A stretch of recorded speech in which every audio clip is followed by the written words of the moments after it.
chapter 16 is called the Dead of Night ceremony, but it's preceded by a hooligan family tree, very handy at the moment. There's Grimby the Ghastly at the top there, married to Chinhilda. Oh, she's the ghost of the Bear of the Broken Heart. Queen, you know, she's the queen of the Wild of the West and that boasts now. Then there's Thugheart Sycophanta, who married Sycophanta, and then Chucklehead, who married Buff Intruder, and then there's Hiccup Prentice had at the second there.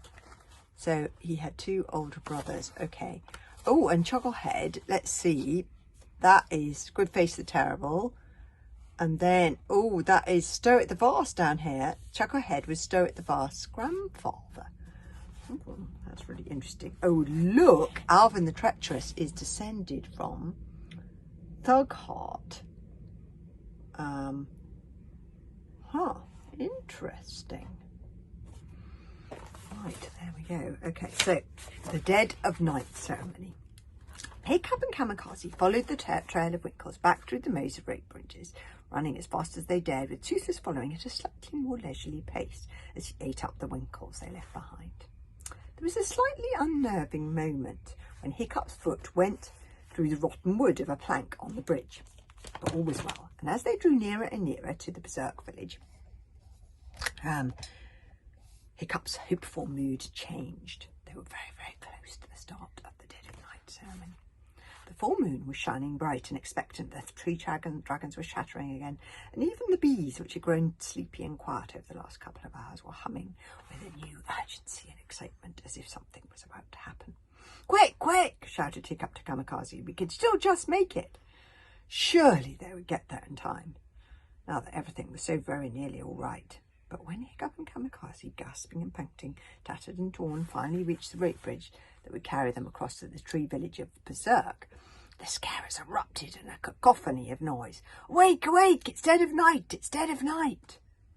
Just 5 minutes earlier, Hiccup could have unlocked every single one of those cages. Oh, how annoying. And they could have slipped away into the darkness, but now there was no time. Hiccup threw himself across the last of the rope bridges and skidded across the mossy tree platform to the cages where Humongously Hotshot and the fiancés and Fishlegs were already awake. First fiancé said, "Look, it's the latest fiancé. He appears to be coming back." Third fiancé, "You're going the wrong way, boy. These nutters are waking up. Make off while you can." First fiancé, "You betcha." Third fiancé, "Too right."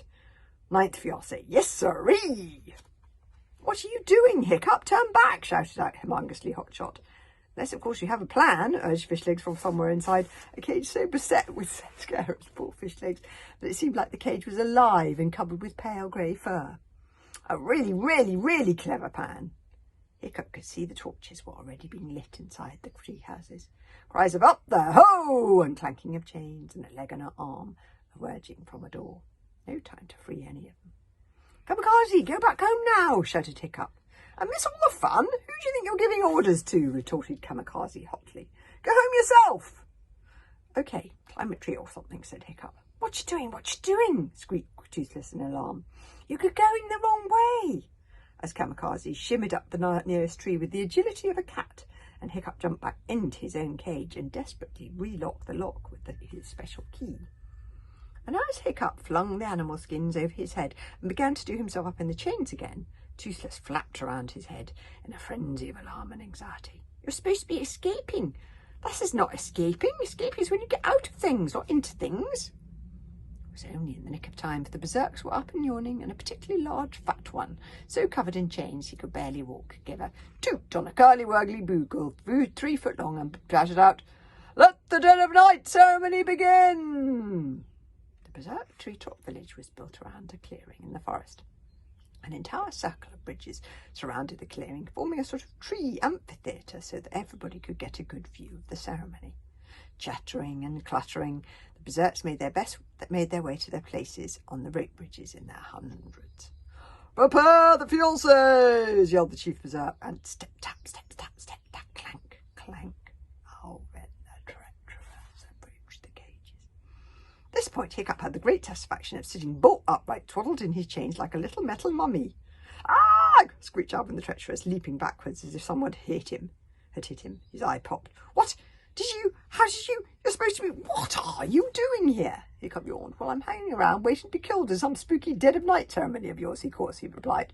What do you expect me to be doing? Playing chess? Looking for birds' eggs? Practicing my best stroke? That's not all I can be doing in here when I'm chained up inside the cage. But, stammered Alvin the treacherous, staring at Hiccup as if he had seen a ghost. Hurry up, Alphonse! Bring on the first victim, yelled the chief berserk. The drumming began, the same drumming that Hiccup had heard from a distance on the beach of the Broken Heart. It seemed a lifetime ago. The entire berserk tribe had turned out to watch the ceremony. They lined the bridges of the walkways, shaking their chains in excitement, howling up at the sky, and generally making the most tremendous racket. They were already beginning to lose themselves in a berserker rage, and one or two of them lost it entirely in their excitement and leapt over the edges of the bridge into the depths below. They began to stamp in unison on the rope bridges, chanting, Dead of night! Dead of night! Dead of night! In time to the drumming, and then louder, Dead of night! Dead of night! Dead of night! And then louder still, Dead of night! Dead of night! Feed the beast! Dead of night! Feed the beast! They screamed.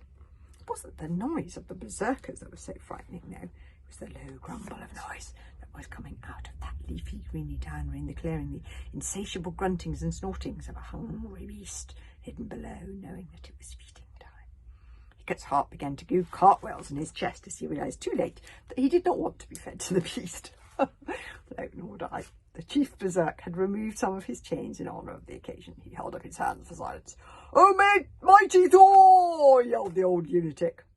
Hear the voices of us earthly nutters. It is feasting time for the beast in the heart of the jungle. Accept this poor sacrifice and make us as strong and as crazy in battle as you are yourself. Cheers! And the berserks toasted the full moon in mead, which is like a kind of beer made from the bees of berserk. The fiancés were determined to outdo each other in bravery now that they knew that the end was nigh. They couldn't put their hands up, but they launched themselves at the bars of their cages in their excitement to be the first to go. Third fiancé, me first, oh, me first. First fiancé, get back in line there, I was the first to be caught. 10th fiancé, which means you made the worst job of it, and therefore I should be the first to go. My heart really is broken, and I die a happy man for the love of Princess Tantrum. First fiancé, oh, put a sock in it, show off, and so on. Shut up, screamed Alvin, forgetting his French accent in his fury. What Alvin liked was blubbering victims, not 13 outrageously noble fiancés arguing about who would get to be the first to die. The boy is first, sneered Alvin, because this time I have to make sure the little rat is really dead. Hiccup was dragged out towards the cage. This one was attached to a long rope that was wound around a winch at the other end. He was tied upside down and firmly inside the cage, and the cage door was shut. The berserks weren't taking any chances, and nor was Alvin. Alvin locked the cage door himself. Goodbye, Hiccup grinned his hand at the third, whispered Alvin the treacherous, waving his good hand at the upside-down Hiccup. I would say I'll meet you in Valhalla, replied Hiccup through gritted teeth, but I don't think you'll be going there. Alvin laughed and slapped the side of the cage. Going down? To the cheers of the watching berserks, the cage was winched up and then swung slowly out of the dense circle of green undergrowth and a sort of wooden arm and pulley system. Then the berserks began to rock back and forth rhythmically and hum to themselves as slowly, the cage was lowered into the jungle below. Oh dear. Oh, for Thor's sake, gasped Kamikaze, clinging like a little black cat to her tree branch above. How on earth is he going to get out of this one? What's happening? Shouted Fishlegs, because of course he couldn't see what was going on through layers of scarers 6 foot deep. Hurrah! Shouted ruggedly Hotshot, the hero. Has he escaped? Said Fishlegs, eagerly, hope rising. No, said Hiccup among us. But he's being so brave. What a hero. It's an honour to have known him. Oh, God. Oh, dear. Oh, goodness gracious me. Anyway, down went the cage. Okay, so that's them saying goodbye. Goodbye, Hiccup friend. Just had it the third. That's what Alvin's saying there. Goodness gracious me. Yes, we'll have to find out what's happening tomorrow. Because there's quite a long rest of the chapter, but I don't know how he's going to get out of this one if he's being lowered into the jungle inside that cage upside down. He's going to have to be like Houdini to get out of this one, all chained up. Anyway, he does tend to get out of situations, so we'll just have to cross our fingers. the next chapter tomorrow.